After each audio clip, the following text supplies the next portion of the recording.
Hi, and welcome to this Milan Music Week presentation of the findings of engaging with music, a study by IFPI, the organisation that represents the global recording industry.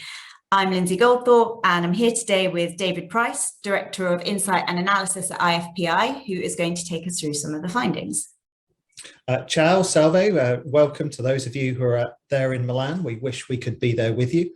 As Lindsay says, I'm David Price. I head up the Insight and Analysis team at IFPI. One of our major pieces of work is the music consumer study, which we do each year. Great, thanks, David. And before we jump into all of the data, and I understand there is a lot of it, could you perhaps tell us a bit about the background of the study and how it is conducted and perhaps the reasons behind it? Sure. The music consumer study on which we base engaging with music, the report, is, as far as we know, the largest music-focused consumer study worldwide.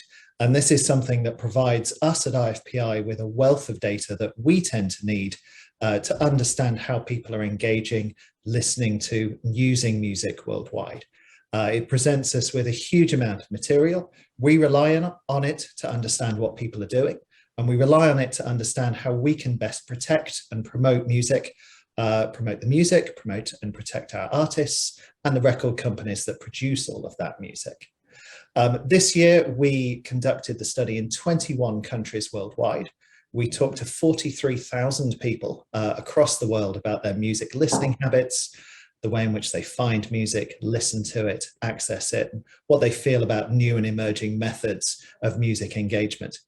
And it gives us really unparalleled insights into the music industry and into how people engage with the music that they're excited about.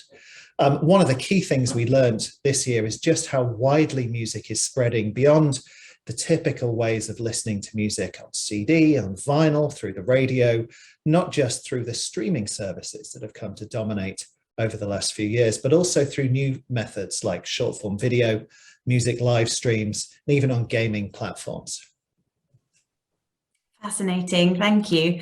Sadly, I don't think we'll have time to go through everything today, given the scope of the study is so huge, but perhaps you could take us through some of the highlights. I would be delighted to. We do have a massive amount of data. We are snowed under with Excel spreadsheets and PowerPoint presentations here that we distribute internally and across our national groups, such as with FIMI in Italy. But I'm really going to take you through some of the main headlines and some of the main summaries that we see both globally and with a focus on what's going on in Italy. So the main background, again, as we said earlier, 21 countries, 43,000 respondents the world over. It's the biggest survey we've ever done when we're looking at this area. In Italy, we talked to 2,000 people aged 16 to 64. They should be nationally representative according to the latest census data. We make sure we do that across every country where we conduct this study because we want this to be an accurate representation of what people are doing in their everyday lives. So one of the key outputs this year was the Engaging with Music report. You can download this from the IFPI website. It's there for free. This is really the highlights of the highlights, if you like. Lindsay, you were very closely involved in this year, and I think you did a fantastic job. It looks great. It is a really good summary of how people are engaging with and listening to music across the world. So let's jump into all of that data. This is the bit that really excites me once we start talking about figures and percentages and looking at trends. And the way we typically start off is by looking at the share of music listening. So here's our global breakdown of how people are listening to music each week. The first thing we found is that on average, people are listening to about 18.4 hours of music every week. It's about 373-minute songs every week, about 50 songs a day, which is amazing to think about how much music that is that's soundtracking all of the different activities that people do in their lives. That's a slight increase on 2019, which is the last time we did the study. And it's when we break it down and start looking at the different methods that this really gets fascinating. So one of the first things we saw, which was no surprise at all, is the continued rise of audio and music streaming services. So we saw a big increase globally in the amount of time people spend listening to paid audio streaming services. By that, we mean the premium tier of Spotify or Apple Music. It's where people are paying that monthly subscription for all of the music that they want to listen to.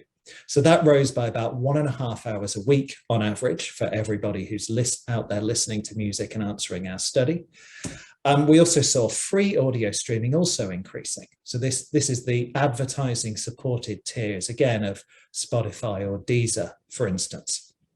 And we've also seen over the last few years, this is what's driving the revenues in the music industry. This is what has helped the music industry come back into growth after many, many years of decline that's fueled by things like internet piracy. But it's audio streaming that's really fueled this rise in music listening that we've seen. Video streaming is also absolutely key to people's experience of music these days. Many countries, that primarily means YouTube, but there are a number of other video platforms worldwide. In Japan, for instance, there's Nico Nico, which many people listen on. In China, there's places like Bilibili, which have a wealth of music for people to engage in. And then this year, for the first time, we saw this huge impact of short-form video platforms. Primarily in many countries in the world, this means TikTok. There are other apps out there, but you can see from almost nothing 2 years ago in 2019, when we last did the study, we've now got 11% of all music listening worldwide taking place on short-form video platforms. And this is very much skewed at the moment towards younger users, as we'll see in a few slides' time. But for 16 to 24-year-olds, about 1 in 5 hours that they listen to music is done on short-form video platforms. It has had a huge impact on their music lives. Social media, so listening through things like Facebook or Instagram, is also an issue. Slight decrease there, but probably simply by people all migrating over to TikTok and other similar platforms. Radio is still a key part of the music landscape for many years. We've seen a drop in radio hours, but I think a lot of that is probably situational and pandemic related. There's a very key relationship between listening to the radio and being in the car, for instance. And if people aren't driving because of lockdown issues or pandemic restrictions, you can see how that might affect people's radio listening hours. We also track purchase music, so CDs, vinyl, or also digital downloads, still a big part of many people's listening lives. And then a few other areas like live and live streaming, which we'll come on to in a bit. Internet piracy is still an issue. And again, we've got a slide on that a little further on. But the really big story this year, first of all, the continued rise of streaming. And secondly, that big impact from short form video platforms. We can compare all that to Italy. In Italy, we find 19.1 hours of music listening, so slightly above the global average, also slightly above the European average, an increase of 2.3 hours a week compared to 2019. When we break it down again, we see very similar trends to what we see globally. A big increase in Italy in paid audio streaming listening, so those subscriptions to Spotify or Apple Music, almost doubling since 2019. Another big increase in the people listening to free audio platforms, advertising supported audio platforms. Again, Spotify free or Deezer free, for instance. YouTube is a very big part of people's music lives in Italy. And again, short form video, another 11% of music listening in Italy, 2 hours a week on average. People are spending time listening to music or engaging with music creators on TikTok. Social media and radio, again, both down slightly in Italy, in common with the global average. Purchase music, big part of people's lives. 1 in 10 hours that people listen to music in Italy, they're listening to a CD, a piece of vinyl, or some digital downloads that they've bought. And then there's various other categories that make up a smaller amount. But again, same sort of story in Italy that we see repeated globally, big increase in audio streaming, and that big, massive impact of short form video platforms. So I think what's really fascinating is just to see the wealth of choices that people have of how they want to consume their music. And we can look here at the work that record companies and record labels have done, pushing their music out to as many licensed platforms as possible. One of the key reasons why TikTok and short form video services are so popular all of a sudden is that wealth of licensed music that's available. But we're giving people, the record industry is giving people the ability to listen to what music they want, when they want it, through as many means as possible. If we move on and just look at a bit more data on audio streaming overall, this is the number of people who've engaged with music on some kind of audio streaming platform within the last month. And you can see Italy very close to the global average, about 78, 79% of people, almost 8 in 10, listening to music through some kind of audio platform or music streaming platform in the last month. Higher engagement figures with younger users, which is something we see the world over. They're the people who are most au fait with current technology. They're the people who are most engaged with music overall. So it makes perfect sense that they're the people who are going to listen to most music through streaming services. We also see big across the board jumps in this area compared to 2019. So rises in the number of people engaging with audio streaming in Italy and also globally. And the same when we look at paid streaming use. So subscription streaming through Spotify Premium, through Apple Music, through other platforms. Again, big increases in Italy and very close overall to what we see in terms of the number of people engaging through this method globally. One of the things we were really interested in is how music has affected people during the pandemic, the positive impact it might have made on people's lives. So we asked a number of questions about whether people felt that they agreed with certain statements we made about music use during the pandemic. And we really found almost universally, people had turned to music for a bit of calmness, a bit of excitement, a bit of happiness within the pandemic period. 86% of people in Italy saying they found enjoyment and happiness in music during the pandemic. 84% music had helped with their emotional well-being. And 77% that, while their routine had changed, they were locked down, they weren't able to go out, they still found a way to listen to music, because these days people have access through their phones, they have access through their computers, through their televisions. Music is there at the touch of a button whenever they need it. What we also found, and this was really heartening, is that music made the biggest difference to the youngest users. And these are the people who were really affected by lockdown and by the pandemic restrictions. When you're young, when you're 18, if your school is closed or your college is closed, you can't go out to see your friends, you can't go out to a bar or a club, you can't go out to music gigs. That's a big part of your life that's being affected. What we found is that recorded music, being able to access that material on streaming service, on YouTube, being able to listen to vinyl, that made a big difference in the lives of this younger generation.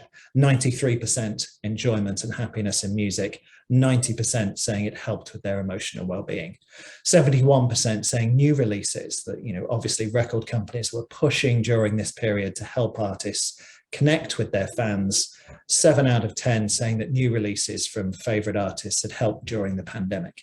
And if you look at the Italian charts during this period, you see a lot of local artists making a big impact with upbeat, exciting songs. The biggest seller in Italy last year, Karaoke by Bombadash with Alessandro Amoroso, huge, good, big, upbeat dance track just to inject a bit of enjoyment and liveliness into people's lives. We saw similar figures worldwide for the amount of impact that music was having in people's lives during the pandemic. So it's very heartening to know that it's still having that emotional effect. It's still really having a positive impact in the way that people engage and the way that people interact with music. So one of the big things we've seen in the last year or so, in the last 18 months, are new ways of engaging with music. And many of these have been prompted by the pandemic, or at least encouraged in a sense by the pandemic. But again, it's relying on the fact that the record companies have done all this work, making sure that artists have new ways to engage with their fan base, making sure that artists have new ways to spread their music as widely as possible across licensed platforms that are going to bring some kind of remuneration into them. And one of the biggest of those was short form video platforms like TikTok. And what we found was a massive use of TikTok, particularly amongst the youngest users. The figure there that you see is the number of people who've used TikTok in the last day to access videos or listen to music. So you've got about 1 in 4 across a global sample and in Italy who are using TikTok every day. But in that youngest group of 16 to 24s, it's more than 1 in 2. More than half of those 16 to 24s are using TikTok every single day. When you add in past week use and past month use, you can see you've got almost 2/3 of 16 to 24s in Italy who are using TikTok and watching videos and engaging with music in some way through the platform.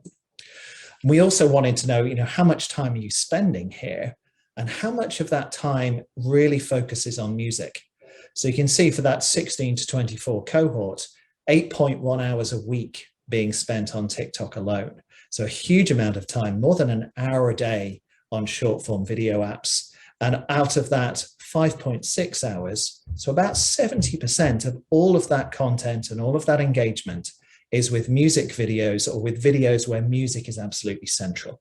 It might be somebody lip syncing, it might be a dance challenge, it might be some other kind of video. And we've seen so much creation and so much innovation on the platform from different creators but it's 70% of the time spent on videos where music is absolutely central. So music really has been driving the popularity of these apps.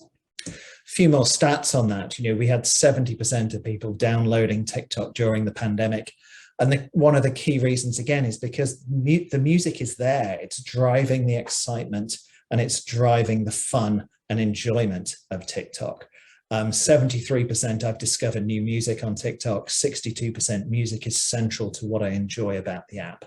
So just really focusing and reinforcing the key role that music plays on these new methods of engagement. And it really shows the value of the innovation that a lot of the record companies have been pursuing in this area.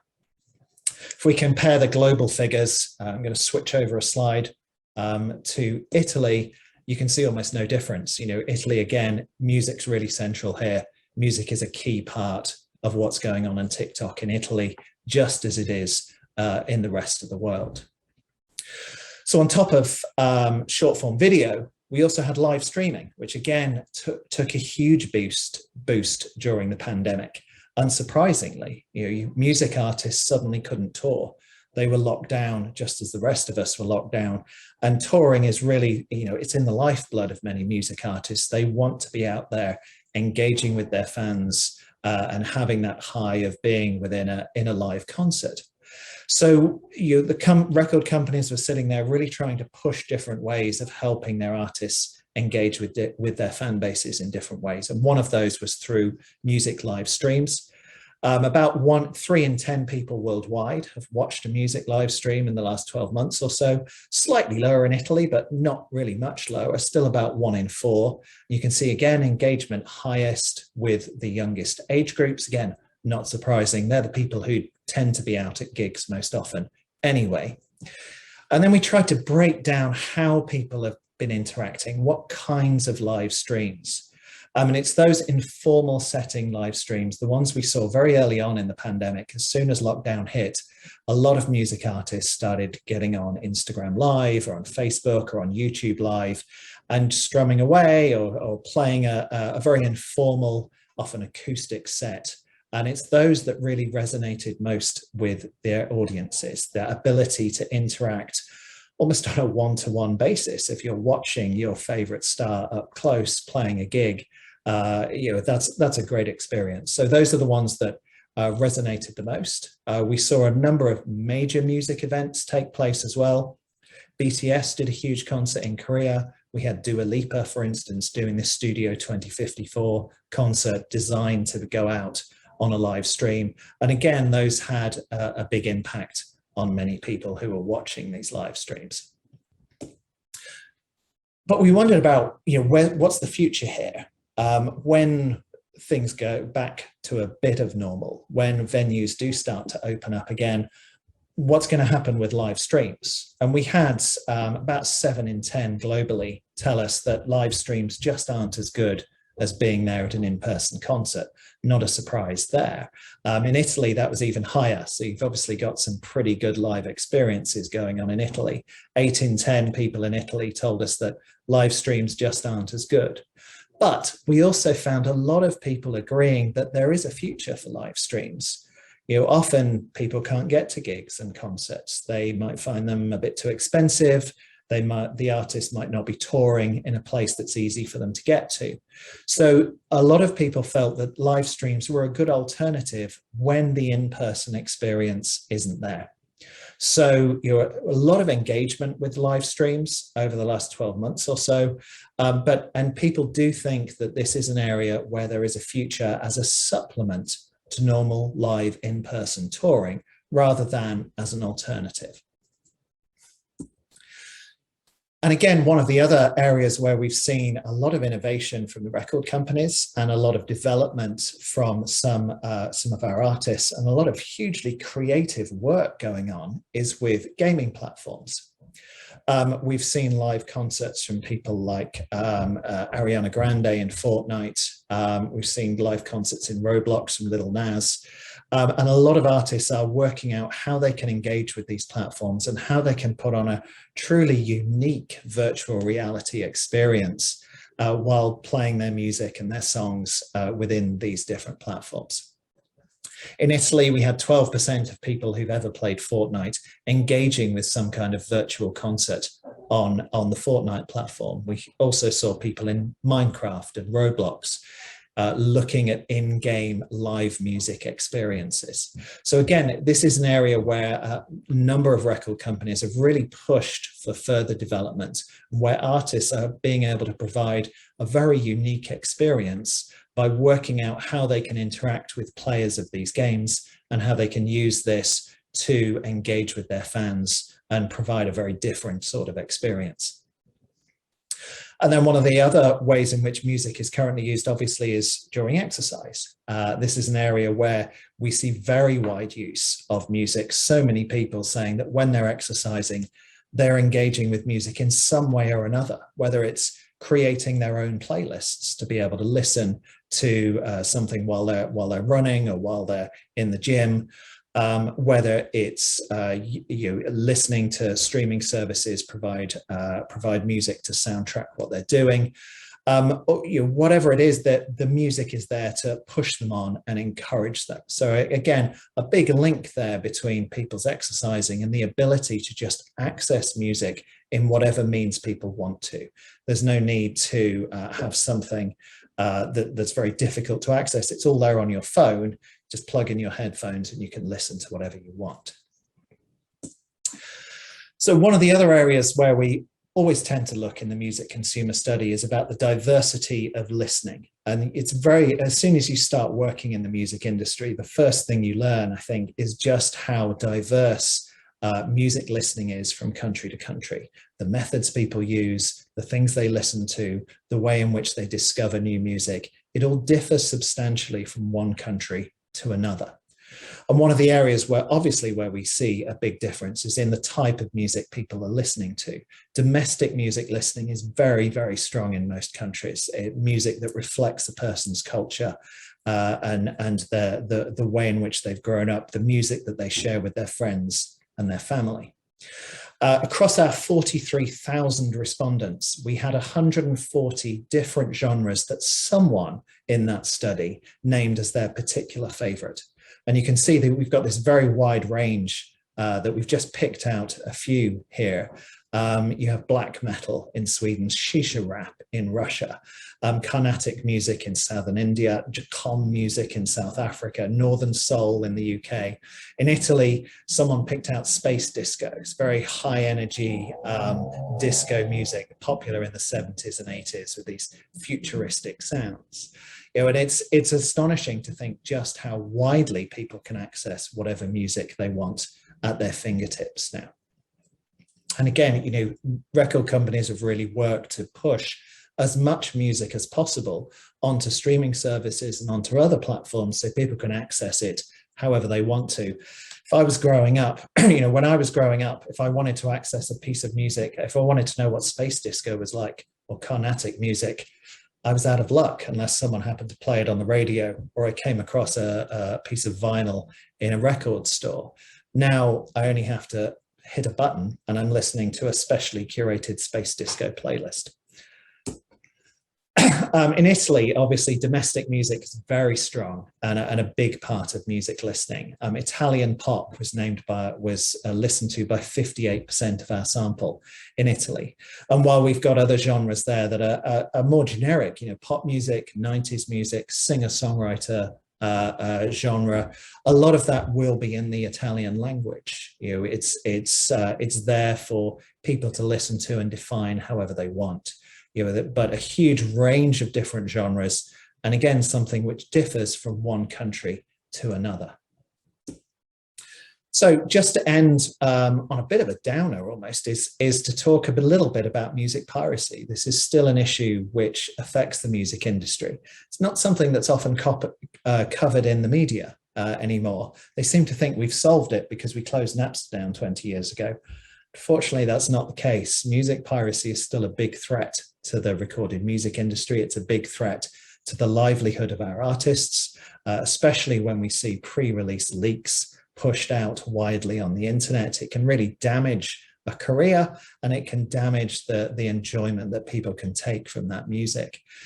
Stream ripping remained the key infringement threat. That's when people download music from YouTube, which unfortunately is illegal. You can stream all the music you like on YouTube, but you can't download it. And there are many websites out there which profit on that ability and stop our artists being able to make money as they should.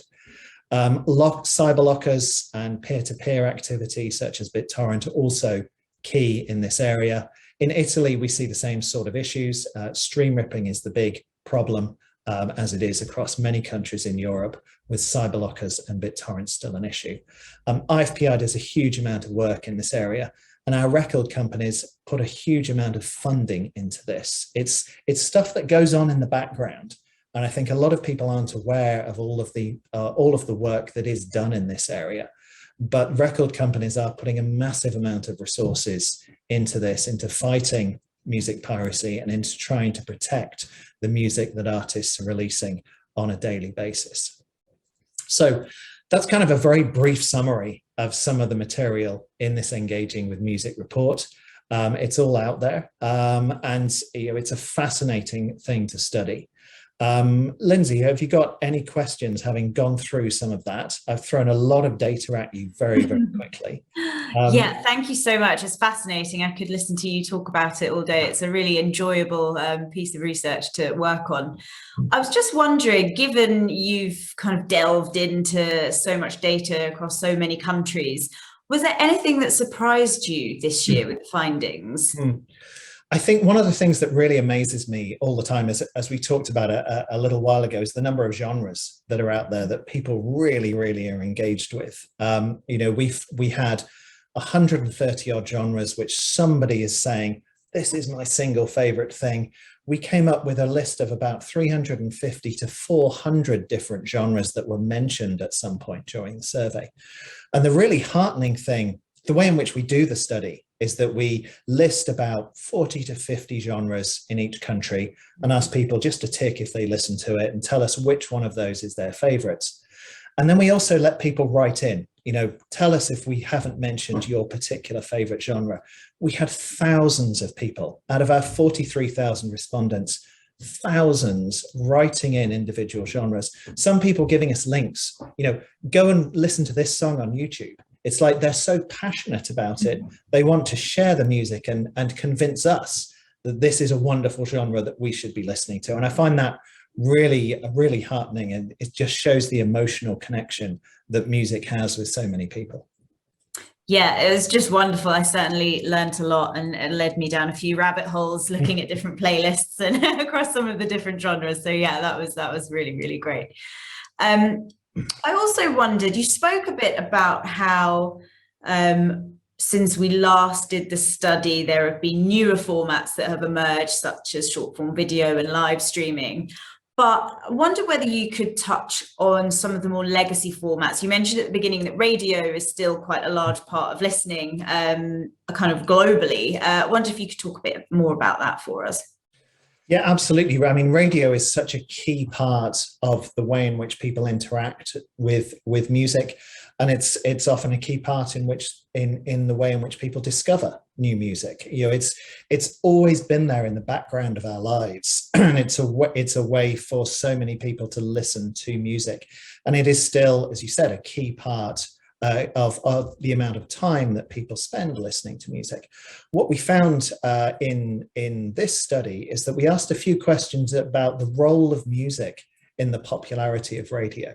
And what we found was incredibly consistent across almost every country where we asked these questions, which is that music is absolutely key to the popularity of radio. It's the reason why about 75% of people turn on the radio in the first place. They want to listen to music.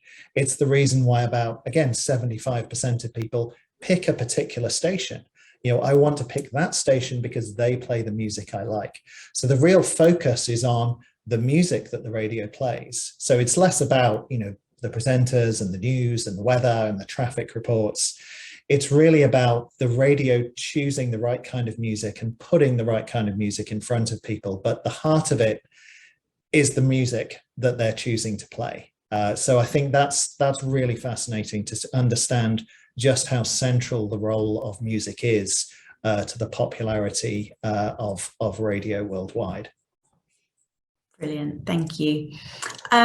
Where can people go to if they would like to read the report? I think you mentioned it at the beginning, but I think it would be helpful just to point that out again. Sure, they can go straight to ifpi.org. I think the exact page is ifpi.org/resources. If you just Google for engaging with music, you should be able to find our report for free on the IFPI website in that way. If anyone has any questions, we are always eager to hear them. You can reach me at insight@ifpi.org, and we will hopefully be able to answer any questions or comments you might have. Great, thanks, David. And I think that's all we have time for today. Thank you so much for joining us. It's a real shame not to be there with you all in person. Hopefully we will see you next year. But in the meantime, thank you and enjoy the rest of your Milan Music Week. Arrivederci.